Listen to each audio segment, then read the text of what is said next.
Ang kahirapan ng mga Pilipino ay isa sa pangunahing suliranin na kinakaharap ng maraming Pilipino hanggang sa kasalukuyan. Ito ay hindi lang sa kakulangan sa pera, kundi pati na rin sa kakulangan sa oportunidad, edukasyon at serbisyong panlipunan. Maraming pamilya sa bansa ang patuloy na nagsisikap araw-araw upang mapunan lamang ang kanilang mga pangunahing pangangailangan tulad ng pagkain, tirahan at edukasyon ng mga anak. Isa sa mga ugat ng kahirapan ay ang kawalan ng trabaho o maayos na kabuhayan.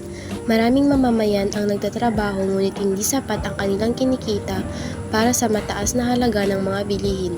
May mga kabataan namang hindi nakakapasok sa paaralan dahil sa kakulangan ng pera, na nagiging dahilan upang mahirapan silang makahanap ng magandang trabaho sa hinaharap.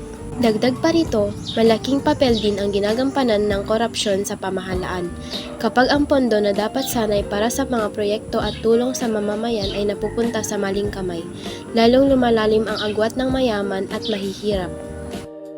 Gayunpaman, may pag-asa pa rin kung magiging mas responsable ang pamahalaan sa paggamit ng pondo. Magkakaroon ng mas maraming programang makakatulong sa mahihirap. Dapat din palakasin ang edukasyon sapagkat ito ang pinakamabisang sandata laban sa kahirapan.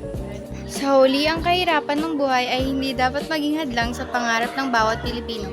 Sa pagkakaisa, sipag at disiplina, maaari nating unti-unting maiahon ang ating mga sarili at ang bansa mula sa kahirapan.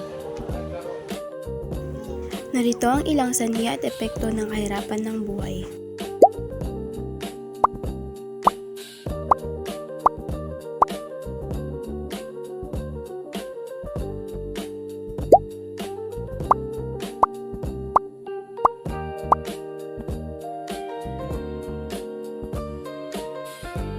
Narito rin ang solusyon sa kahirapan ng buhay.